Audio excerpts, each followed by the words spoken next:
రాము, lucky, Chinnu ముగ్గురు మంచి మిత్రులు.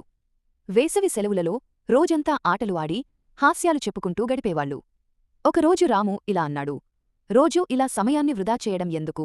మనం ఏదైనా కొత్తగా చేస్తే బాగుంటుంది కదా. అప్పుడు లక్కీ, ఈ వేసవిలో బిజినెస్ చేస్తే ఎలా ఉంటుంది?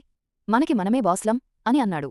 వెంటనే చిన్ను, అవును, నాకొక స్పెషల్ చైనీస్ నూడిల్స్ రెసిపీ తెలుసు, చైనీస్ బండి పెడదాం అని అన్నాడు. ముగ్గురూ కలిసి బాగా ప్లాన్ చేసి చిన్ను చైనీస్ నూడిల్స్ తింటే అంటారు చీర్స్ అని ఒక స్పెషల్ చైనీస్ బండి పెట్టేశారు. నూడిల్స్, మంచూరియన్, స్ప్రింగ్ రోల్స్ ఇలా వివిధ రకాల ఐటమ్స్ సిద్ధం చేశారు. ఊర్లో వాళ్ళు మొదట ఆశ్చర్యపోయారు. ఏంటి, పిల్లలే బండి పెడుతున్నారా? రుచి ఎలా ఉంటుందో చూద్దాం అని అనుకున్నారు. కాని ఒక్కసారి ఆ నూడిల్స్ తిన్నాక వారు మైమరచిపోయారు. రోజురోజుకీ కస్టమర్లు పెరిగారు. బండి ముందు క్యూలు మొదలయ్యాయి.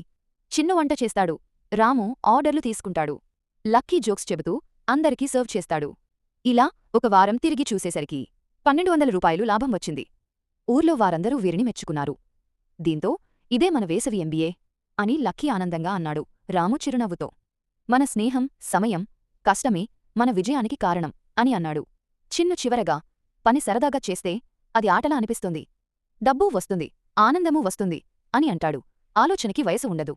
స్నేహితులతో కలిసి పనిచేస్తే కష్టమైన పని కూడా ఆనందంగా మారుతుంది.